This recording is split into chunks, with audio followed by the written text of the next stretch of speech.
Welcome to my new recipe. আশা করি তোমার সুস্থ আছো, খুব ভালো আছো। চলো আসো দেখতে থাকো আজকে আমার নতুন রেসিপি।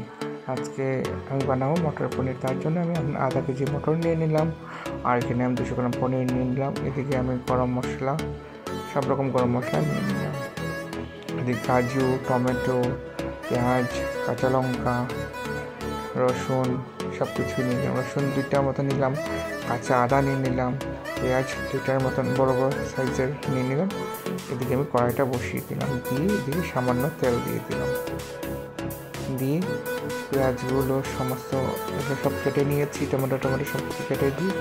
এখন আমি এই তেলটা গরম হয়ে গেছে, আমি দিয়ে দিলাম গরম মশলাগুলো, দিয়ে এদিকে দিয়ে দিলাম সমস্ত কেটে রাখা উপকরণগুলো, রসুন, আদা, টমেটো, পেঁয়াজ সব কিছু দিয়ে দিলাম, কাজু দিয়ে দিলাম। দিয়ে ভালো করে এটা আমি এখন ভেজে নেব।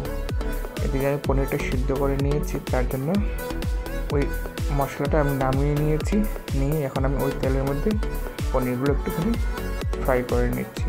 এদিকে মশলাগুলো ঠান্ডা হয়ে যাওয়ার জন্য আমি ওয়েট করছি। পনিরগুলো লাল লাল করে ভেজে এখন নামিয়ে নিলাম।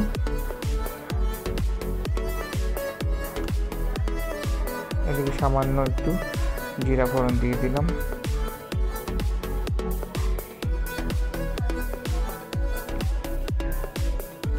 জিরাটা ফোড়ন দিয়ে কালো কালো হয়ে গেছে, আমি দিয়ে দিলাম 2টার মতন তেজপাতা ছিঁড়ে 2টা তেজপাতা দিয়ে দিলাম।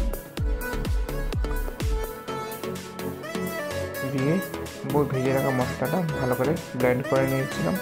সেই ভেজে রাখা ব্লেন্ড করা মশলাগুলো সব দিয়ে সামান্য একটু জিরা গুঁড়ো, আধা চামচ জিরার গুঁড়ো, হাফ চামচ হলুদ গুঁড়ো, হাফ চামচ লঙ্কার গুঁড়ো, আর স্বাদ অনুসার নুন দিয়ে দিলাম।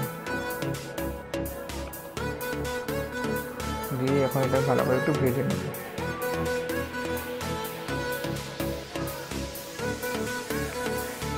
মশলাটা ভালো করে ভাজা হয়ে গেছে, আমি হয়তো মটরগুলো দিয়ে দিলাম। মটরগুলো আমি সিদ্ধ করে নিয়েছিলাম আগেই, সেই মটরগুলো দিয়ে দিলাম। দিয়ে ভালো করে এখন আমি এটা ভেজে নিচ্ছি। এখন বন্ধুরা কালারটা খুব সুন্দর হয়েছে। এখন আমি ভেজে রাখা পনিরটাও দিয়ে দিলাম। দিয়ে সামান্য একটু জল দিয়ে দিলাম। দিয়ে এখন মশলাটা তরকারিটা ফুটে গেছে, আমি নামাবার আগে একটুখানি কস্তুরি মেথি দিয়ে দিলাম।